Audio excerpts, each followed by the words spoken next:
Welcome to the Stewardship Leader Podcast, brought to you by the Christian Stewardship Network. CSN exists to encourage, teach, and connect church and stewardship leaders to help them create and lead healthy stewardship ministries in their church. You can learn more about CSN at ChristianStewardshipNetwork.com.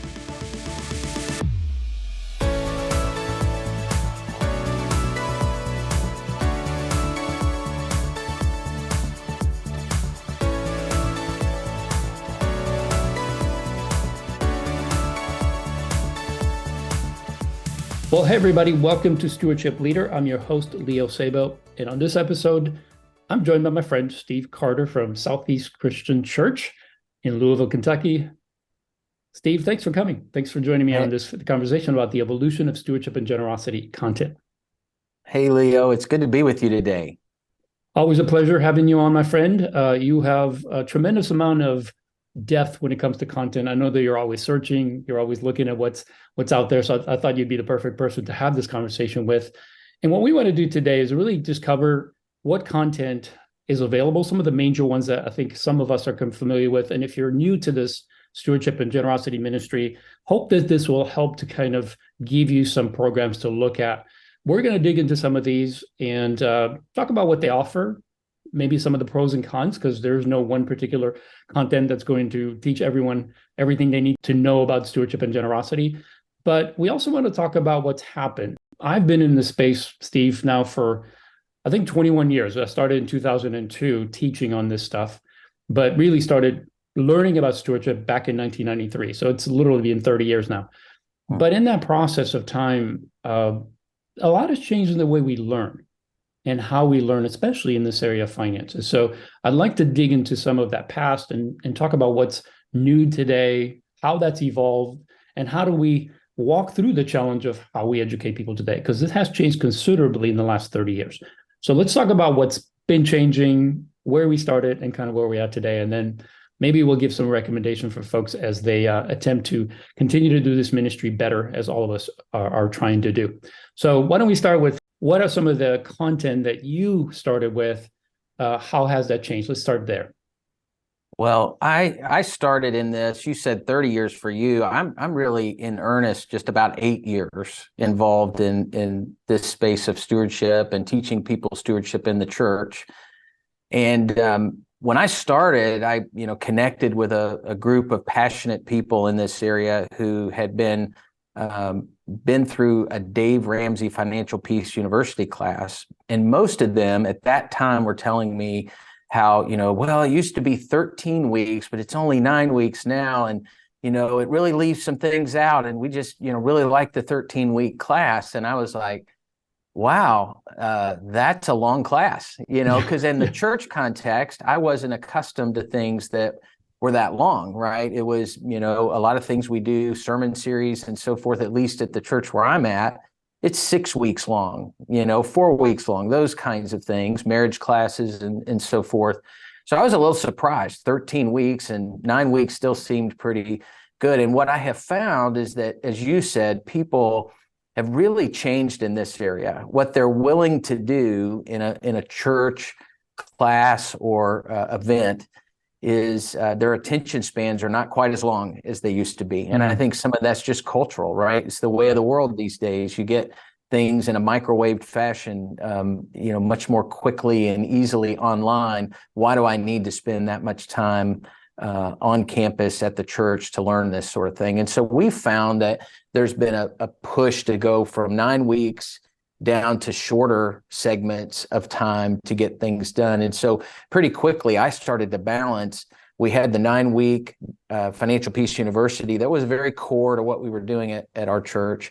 But then I began to do some, one night, 2-hour workshops where there were some people that wouldn't have been willing to jump into a 9-week commitment, but they would jump into a workshop that would cost them a lot less, not just in money, but really just in time. Mm-hmm. But our hope was that we could then motivate them that they need the 9 weeks. And so we use that as sort of a strategy, right? Like what's somebody willing to do at this moment where they're at in their journey of stewardship? And how can we help them take that next step to something more deep and rich? And so we did that for quite a while. That was our strategy. Yeah, that's great. I think you touched on something that's really important, is that people do people will increase their interest and their willingness to sit through a longer teaching when they're properly motivated and really interested in the topic. So I think the burden of proof kind of lies on us to make it appealing.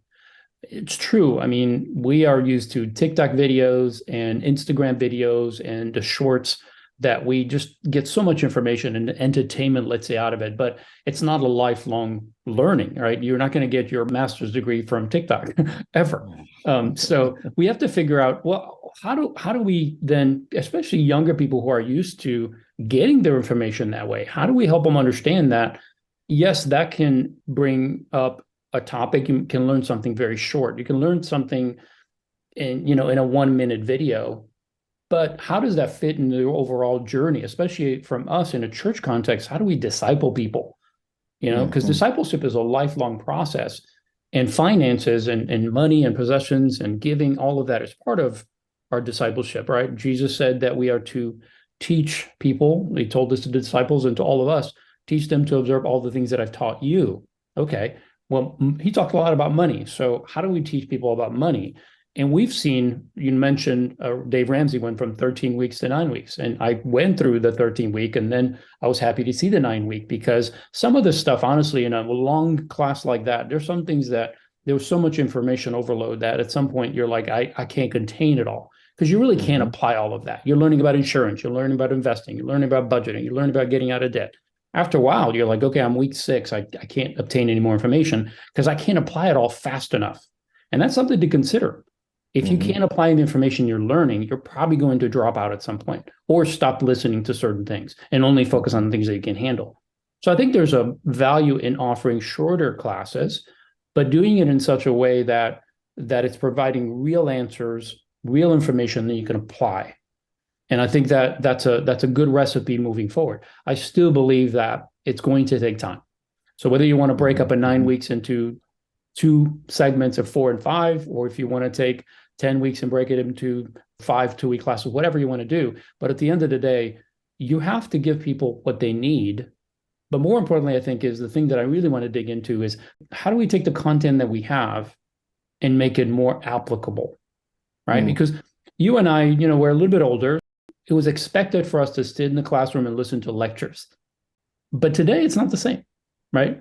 Kids don't want to be lectured to. They want to interact. So let's talk about how to do that. And you guys have created a 5-week class recently, and we had a similar 7-week workshop where there was a lot of interaction. We found that to be a real benefit, whether it was a teaching, but an opportunity to talk through, to apply, to ask questions, and really discuss.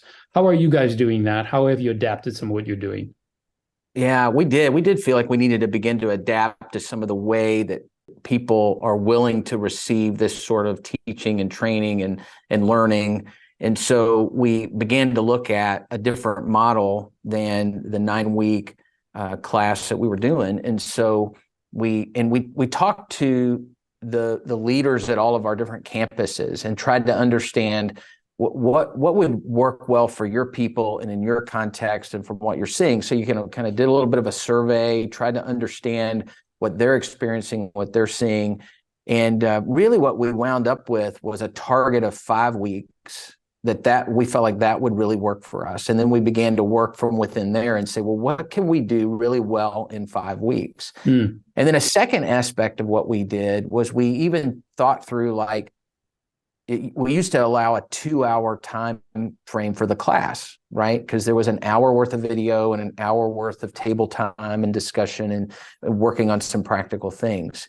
But a lot of times we're wanting to be able to line up maybe one of these classes during a worship service hour where there's children's programming. And so we'd be able to get more people engaged because there was childcare involved or that sort of thing. So we said, what if we could find a way to do it in an hour and 15 minutes, 5 weeks? So this was some substantial changes we had to make to the way we were delivering this teaching and people were learning. But we found that there was going to be far more accessible if we did those things to the people. A third thing we did was we said, instead of maybe a long form video and then a good segment of time at tables, what if we broke it up a bit and it was a bit more interactive? So we landed on 2 15-minute video segments. Hmm. and with some space before a video, some space after a video, some space after that, and kind of your homework, the things you're going to be doing over the next week before you come back in the next week. So we kind of, you know, these are not dramatic changes to the model, but there was some intention behind that, right? Because again, how much can people really receive at one time? An hour worth or 15 minutes worth, right? And there was something about being able to unpack and process that 15 minutes of content before moving on to another bit of content. And that gave us an opportunity to do two things. One, in one of those 15-minute segments, we may focus a bit more on what the Bible is teaching us about this, right? More of the principles, more of the heart behind the stewardship that we're trying to learn and understand. And then in the second segment, really focus in on some very practical steps and tools for them to be able to take, which really works well to be in the second video segment, because we're going to kind of send them home to do an exercise or work on this, begin to apply this. And so we wanted it to be both. And we just found that format allowed us to do that in a really simple and easy and accessible way for people. Does that make sense, Leo? Yeah, absolutely. In fact, that's exactly what we did with our financial hope workshop. And just for a little bit of context, so we were doing one-on-one coaching with folks, but not having a lot of success. People would drop out after second, third week, sometimes after the first week. We couldn't get people to come back. And we recognize that, you know, personality has so much to do with it. The connection between the coach and the counselee or coachee was always a tricky thing, because what if they didn't connect? What if they were different types of personality just kind of, you know, clashed? And so all of that just created an atmosphere where we were having so much work put out, yet so little result. So we decided, okay, let's create a workshop where we can actually simulate that same experience, offer the same type of support, same type of information, help them walk through the process of creating a budget, debt repayment plan, savings, all of those practical things that we wanted people to walk away with and practice, which is what the one-on-one coaching program was. But it just wasn't the right format, where we didn't see the success in the one-on-one, whereas the group coaching worked. And the reason it worked, and we were learning this, so we didn't come into it with a lot of knowledge or experience. Actually, we adopted a curriculum that was created by Dave Riggs back in the day at Willow Creek when he was there. And so I went out to Arizona, picked up the content, talked to him about it. He coached me kind of through how he taught at that time, it was an 8-week program. And again, in my mind, it was like 8 weeks, that's a long time. How do I condense it? So I ended up doing everything I could to condense it, but I could only drop 1 week. I couldn't get it less than 7 because there was just not enough time to cover everything we were trying to cover. But the difference was, just like you, we recognized that people would come in with questions. They would come in with almost like even barriers to moving forward. And so we had to create the space to figure out, well, okay, let's offer this information and then let them talk through it. And one of the things that I learned about education and learning was that there are different types of learners, but there's also different ways that we receive information. So the statistics are, and I'm not going to get this 100% right, but I think 90% of what you hear, if you just hear a lecture or talk, if you don't use it within the first, I think 36 hours or something like that, you lose all of it. Within 90% of people do. And then if you get to ask questions or talk about it, verbalize something, then it goes to like 60% retain it or something like that. And then if you get to actually interact and talk and do an exercise, then it goes to like 90%. So we took that and thought, okay, well, how can we help them verbalize this? So we just created opportunities where they can ask questions, where they could do a practical exercise, answer certain questions as a group. And just creating that space, just first of all, it increased the attendance and the engagement. People were excited. I mean, it was like a buzz in the room whenever the conversation was going on, to the degree where like the teacher had to be like, okay, come on back. I gotta tell you the next step.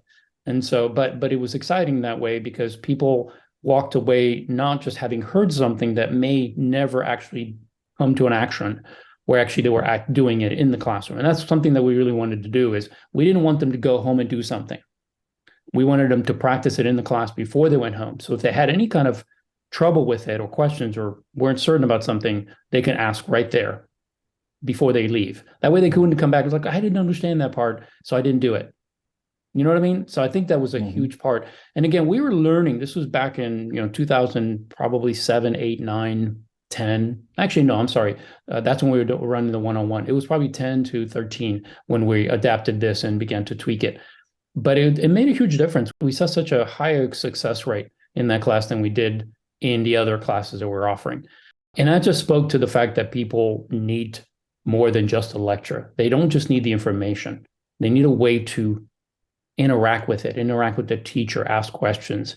And that makes it a lot more beneficial. And I think one of the things that we learned through the pandemic is that we can have this interaction. We don't have to be in person, but yet there still has to be this connection and transfer information with that discussion and question. So anyway, that's something that was really helpful. And so what I want to do next, Steve, is really talk about what's available and how you and I have adapted some of these things and how people can adapt what's available out there. They don't have to create anything right off the bat. They can start with something that's available and just tweak it to where it's going to meet this, demand of both teaching information, but also allowing the interaction. Well, I think it's good and helpful for us to really look at what's out there before we start assuming that we have to create something ourselves. And there are some really good new things out there. One of the newer curriculums that have become available to us in churches is by the Good Sense people, and it's called Freed Up, I believe is the name of it. Yeah, that's and it. It's a six week study, very biblically based, but at the same time very full of practical things. There's a week about being a diligent earner, which I think is very unique to some of the curriculums, where we talk about how we earn and gain the income to be able to be the steward that we're going to be. And then they talk about being a prudent spender and a generous giver and a wise saver and a cautious debtor. And so, the topics you would expect to be there, but all through the lens of what the Bible has to say. And what's unique about that 6-week one is that it is built into an app. So you can download an app and every group member can have that app. There is some level of do it yourself at home throughout the week, going through some of the study on your own time in the app. But then it's designed to come together in group with a group of people and walk through some content and material together, so that there is a leader of that group that's kind of coaching you and helping you through it. But you also have that connection with others that are on the same journey, which I think is so important with any of this. So it's designed that way. And some people just need a piece of paper to touch, so this app is good. One of the things I love is that they'll ship you a workbook to go along with it. So you've got something to, scratch out your budget on and work out your debt snowball or whatever it might be, and figure out, how to do some of the more practical things on paper and not just all of it being digital. So really think that's a good curriculum. Maybe one of my favorite things about that curriculum is that they recognized that not everybody is in the exact same spot on the journey, right? And so they actually have an assessment you take early on to determine what lane you need to be in as you take this course. So you could be in a group where there's 3 different lanes, right? One lane is to gain stability in your finances. Another one is to gain clarity around where your money is going. And the third lane is to build a legacy, right? And so there's sort of this sense of, I'm really struggling to, I've got wealth, I'm doing okay, but what do I do to be a good steward of it? And so you've got a spectrum. And so you could be in a group where there are people from each of those different lanes, all taking the study together. But what you're experiencing through the app and the questions you're being asked, the challenges and next steps you're going to take are going to look different because it's customized to you. And I do think that we're living in a culture that is very used to this sort of personalization, right? If I'm a customer at Starbucks and I use their app, it learns from the types of things that I order frequently, and it delivers content to me based on that, right? And of course, they're doing that to get us to buy more. Probably something as stewardship classes we should teach how to overcome that. But we can take some notes from that in terms of what we do with our content and figure out how can we more personalize and customize this to the learner and what they're needing for their personal circumstances. And I think that's something the Good Sense people have really taken to heart. Yeah. And I love that they still value the interaction, that it's not just an app driven, get the information, apply it, good luck, but it's actually coming together every week. And it's got a really cool feature that I thought was genius, that you can actually log in on the app and everybody in the class logs in at the same time. And there's actually a timer built into the app. It says, okay, you got 8 minutes for discussion, and it gives you a rundown. So it's really, really creative the way they did that. But again, it brings people together. And this is something that I want to emphasize really strongly, that even though we are kind of a generation, especially younger generations, are information driven. Just give me the information, tell me what I need to do, and I got it. But yet we've seen that the interaction and the questions that come through the process of discipling somebody in the area of finances is that a lot of questions come up. No financial situation is exactly the same as another. There are some general things, but the reason every stewardship ministry program eventually have some kind of one-on-one counseling or coaching, whatever you want to call it, is that people are not exactly the same. And yes, you can put them in 3 different lanes, but somebody may be facing something that's completely unique, and they just need that human touch. And what I love about Good Sense and the folks there is that they understand that you do need the knowledge, you do need the information, but the way you grow, and I think you'll see this with every one of the ones that we're going to cover today, is that discipleship happens person to person. It happens in a group of, a Christian community. And we cannot diminish that. And even if we do that in an online format through an app, there still needs to be that connection. I recently went through, not recently, probably a year ago or so, I went through a completely online course. It was 10 weeks long. It's called Charting Your Legacy. It's a Compass curriculum that Howard Dayton had put together. And it's a robust small group where there's probably about an hour or so, hour and a half of reading and answering questions. And then you come in and have a 2-hour discussion with, I think it was 9 or 10 people in total. But I tell you, at the end of that, I was really glad I went through it, because even though it was a lot of commitment, it did reinforce some things that I already knew, but also challenged me in some things that I kind of laxed on. And the whole point is that it was that interaction that did it. If I would have just read it, and even if I would have been diligent enough to read all the way through it, I wouldn't have gained out of it what I did by having those 2-hour conversations and hearing everybody's personal stories, struggles, convictions that they had, and all those things. That's what makes it really applicable. That's what makes it personal. And that's what inspires us to be better. And all of this content is that. It's not just about the information. It's how do you apply it, and how do you do it in such a way that you're not just lifting yourself up, but you're encouraging and lifting others while you're doing it. It is something we do together. And I think this is something the enemy has really tried to do, is to divide people by keeping this area secret, right? Don't talk about money. If you're not doing perfect, if you're not wealthy, if you're not rich, if you don't make more money, don't tell anybody, because you're the only one that's broken this way. And that's just not true. This is an area that we all could use help in and need more wisdom in. And I think doing it in community just strengthens you, your family, your finances, and of course your walk with Christ. And I think it does others as well. All right, so let's go on to the next one. We have another one that we talked about.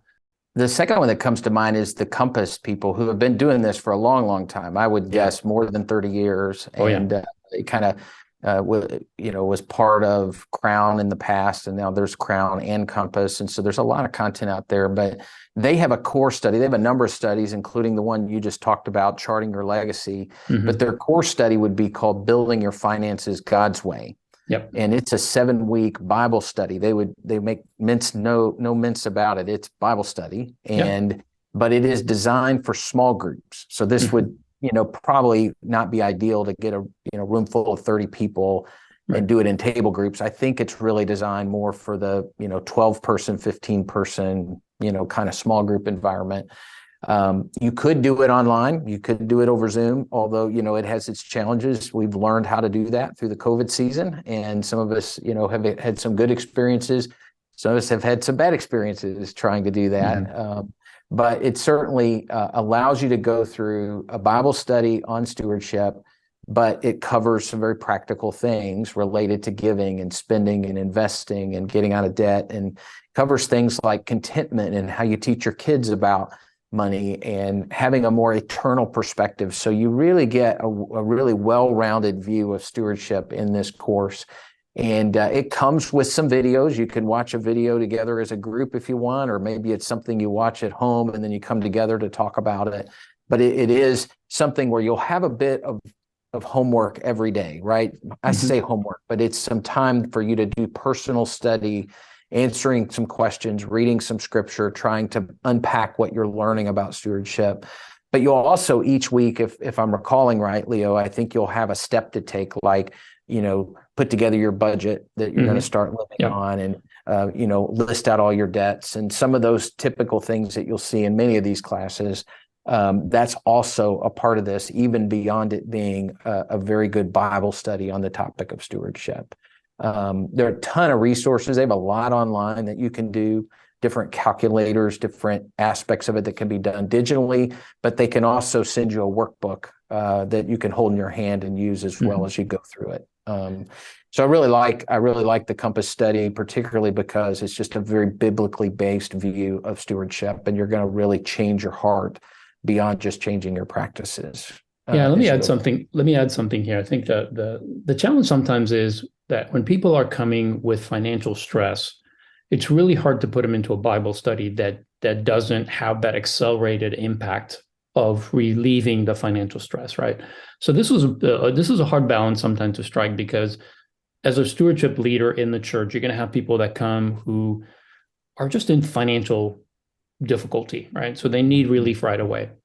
And so I remember when I worked with another pastor in our department years ago, and this was her experience. She came, and her husband were struggling financially. They came to the church.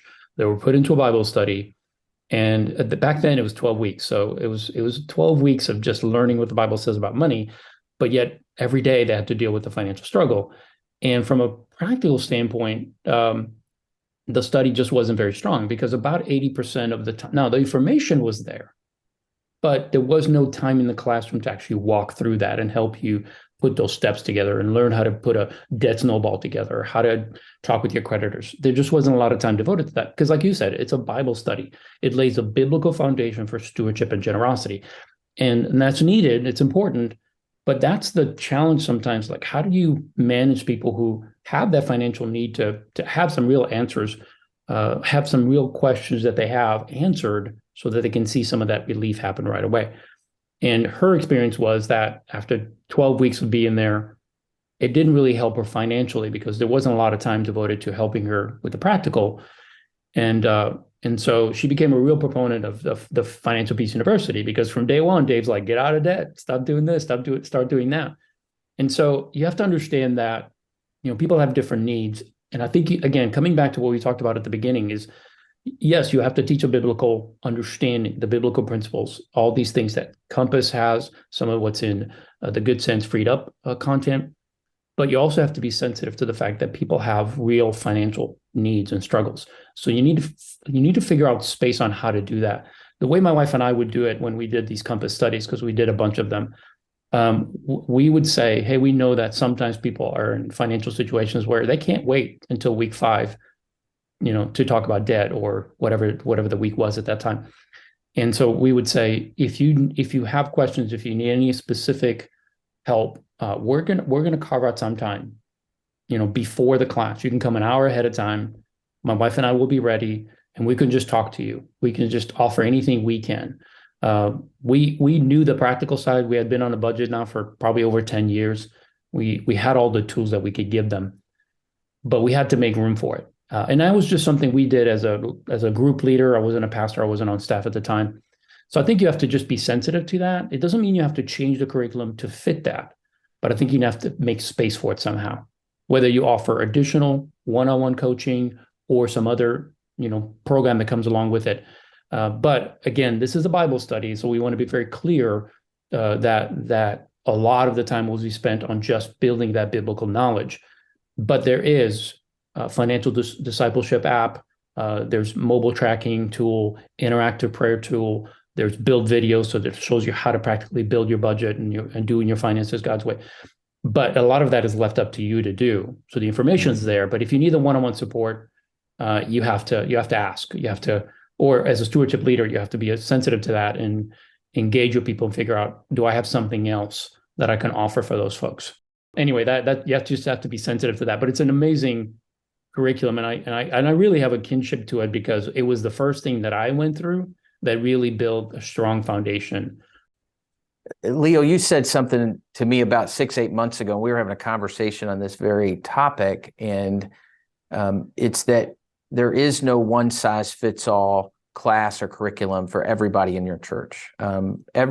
People are at different places in their journey, and what they need right now may look different than the next person down the road. And while as stewardship leaders, it would be a lot simpler if we could just have one class that would solve it all, we're probably not going to find that that's true. Now, one of the things that I've found to kind of overcome that is speaking to what you were just talking about, as we developed this more recent 5-week curriculum and class, we implemented something we'd not done before. And I really took a cue from you and your 7-week class that you did at Gateway, where you had table coaches. Right. And so we implemented a table coach program where there's a 1-to-5 or 1-to-6 ratio of leader to people, so that there's a high touch point, and you can personalize for those folks' situations in a way that you can take the context of the teaching and the training and make it more personal for what they're dealing with right now. And that's helped to some degree, right? There's still going to be some people that kind of check out and go, you're talking about something I can't even think about right now, right? Because my stress or strain financially, I can't even think about that particular aspect of life. Maybe it's the saving aspect or the giving or whatever that might be. But having that table coach there has really helped us overcome some of that. The second thing that I used to find with curriculum that was longer is that you would dive into important topics, but topics that people just aren't ready for right now. And so they would either drop out of the class or really disengage at that point because they just couldn't see themselves. Now, they're going to need that down the road. So the question is, how do we make that accessible and available to them as that comes? Maybe it'd be good to dive into just a recap of what Ramsey Solutions offers in the Financial Peace University class, because it is really good content, widespread use, been successful for many, many years in churches. And so you really, if you're not looking at it, you should take a look at it for your church. We already explained that it's a 9-week study. Part of what is it's really evolved to be very friendly for folks to be able to use these days. It's part of a subscription called Ramsey Plus. And with Ramsey Plus, you not only get access to the Financial Peace University class, but you have access to several other classes that you can walk through either on your own or in a group setting at your church. But there is a way for you as a church to be able to say, hey, we're going to have a Financial Peace University class. To be in it, you need to get the Ramsey Plus subscription, and here's where you go to get it, right? And you get that on your own. It includes a budgeting software called EveryDollar. And so baked into your practical learning, which a core part of practical learning and stewardship is to live on a budget, right? To build and live on a budget. So they just bake that in digitally for everybody as part of the package of what you get. And then when you leave that class 9 weeks, you're a budgeter using that particular application of a budgeting app, and you have a long-term model to be able to continue to do that with the Ramsey Plus subscription, because it's just kind of part of it. If you went out and paid for a budgeting app, you would probably spend somewhere similar to this amount of money, and yet you get all of the other classes and tools that come from Ramsey. So it's a really good model for you and your church members to consider in that situation. What I love about the Dave Ramsey, even though I think it's just under 9 hours worth of teaching. So it's a lot of teaching, and most of it's done either by Dave or some of the folks that are on his staff. But it's very entertaining. It's very informative. It's well done. It's well produced. So you're not getting, somebody up there that's not going to capture your attention. So that's really good. That's very important. That's something that we all need to learn from. We need to be engaging in our teaching. We can't be up there monotone and boring as heck, even though we have some wonderful things to share. We got to make sure that what we're sharing, if we're excited about it, it should show on our face. Dave does that really, really well. And I think that's why his program is so well received by people, not just by churches, but by people, because it's very practical to apply. The baby steps, save $1,000 in emergency fund, that gets right to the heart of the matter. Like, the reason you're struggling is like you have no margin, you have no money left over. So anytime anything happens, every day it's an emergency. So he hits that right on. And it goes to what you just said, is like, if you're not addressing the need right away, it's hard for people to hang on. Like, I remember when we were creating our class and adapting what Dave had given us to create the Financial Hope Workshop, I recognized that people who were struggling with debt, they couldn't wait until week 4 or 5 to hear about debt. They need to hear about it almost right away. So week 2, we dived into debt. Week 1 was introduction. We kind of lay a biblical foundation. Week 2, boom, right into debt, because we knew that was a heartfelt need for everybody. And so why don't we just address it right on the front end? So I think we have to, again, you can adapt to some of these things. But what I love about what Ramsey does so well is that he continues to give you a very well organized way to go through this. The 7 baby steps, it covers what it needs to cover. And it gives you a roadmap on how to do it. So I love that. And then it covers some of the things that, like insurance, building wealth, buying and selling your home, even outrageous generosity. Your kids' college funding and things like that. Yeah. So, and I would say that of the curriculums we've talked about today, this one is more holistic in that it includes things like real estate and mortgages and insurance and investing at levels that you're not going to get with some of the others, because they're shorter and there's just not the time for it. And with 9 weeks, there's time to really dive into those things and make sure people are prepared to do that. The second thing I like about the Ramsey approach is how simple and prescriptive it is. When I say that right now, you could also say, well, I don't love how prescriptive it is, but those two go hand in hand, because it is simple and easy to grab onto and do it, because it's save $1,000, get totally out of debt, accept your mortgage, then do this, so it's like, hey, there's no second best.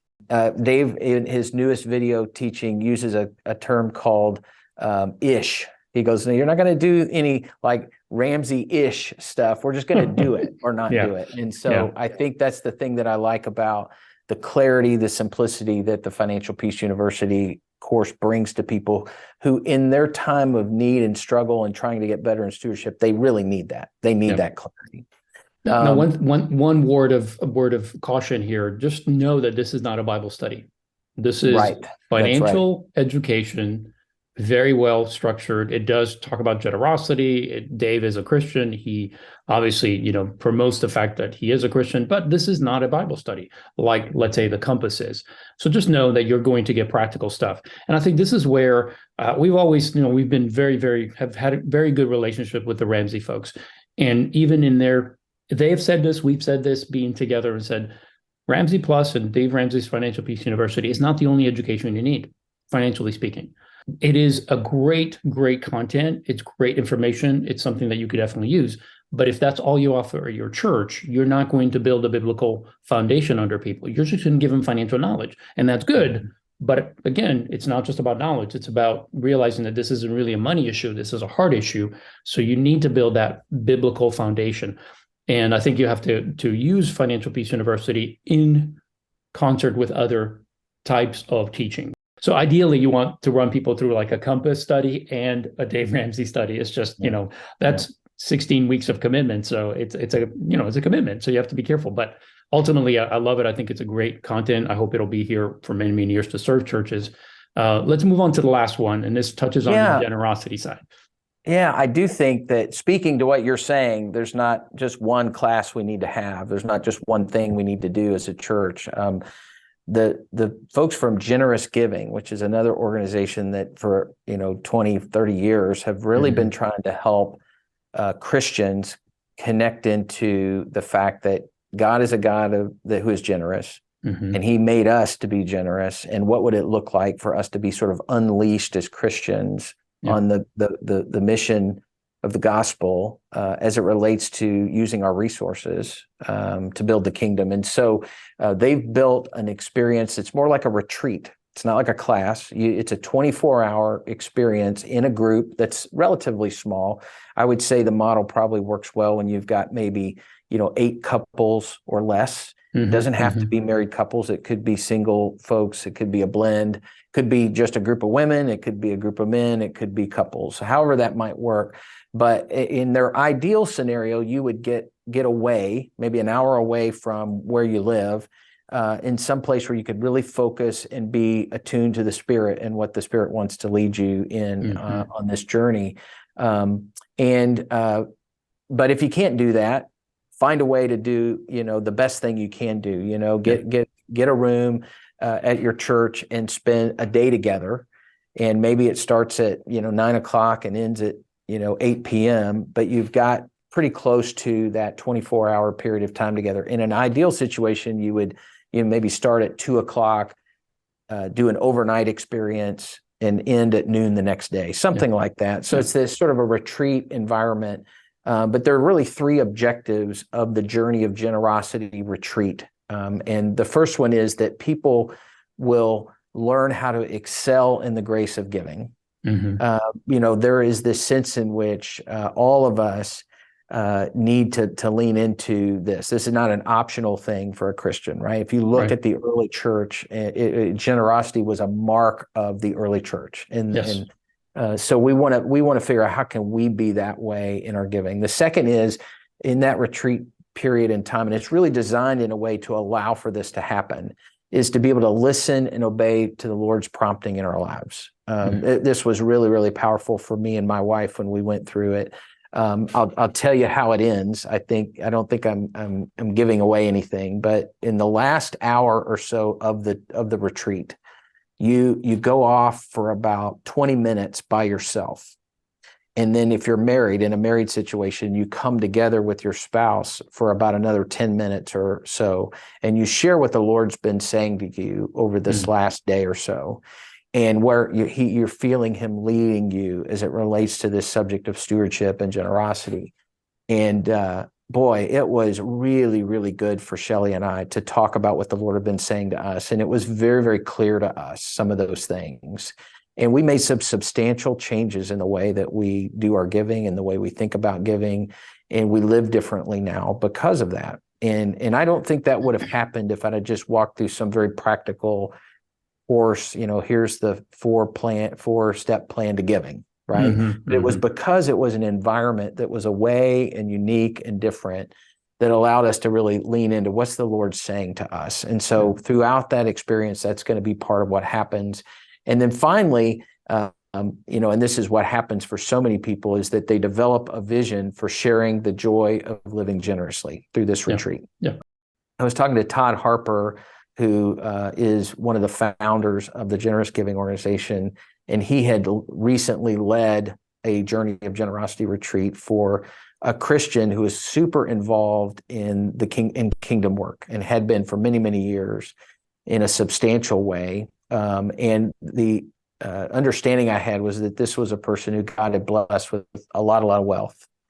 And this person came into the retreat, and Todd remembers thinking, boy, I wonder if this person really has anything to gain from this retreat experience, right? They probably have heard it all before. They're probably well down the road on this journey. They pretty much know, what God wants them to do.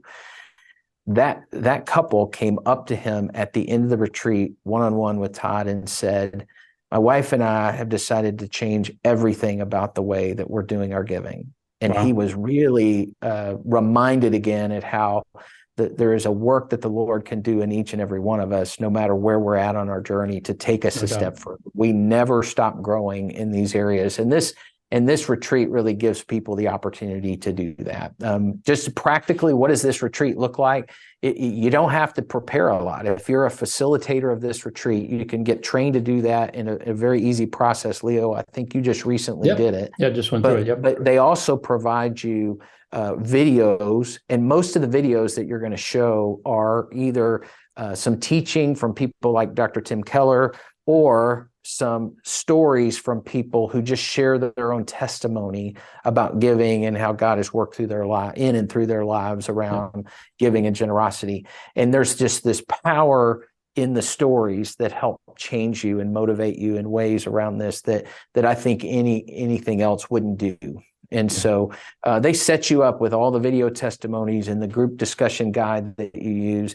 And it's a very, very simple thing to be able to facilitate. Leo, have you been able to go through that training, I think?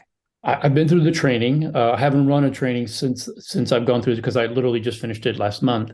So I'm looking at launching something like that at our church, hopefully in the fall.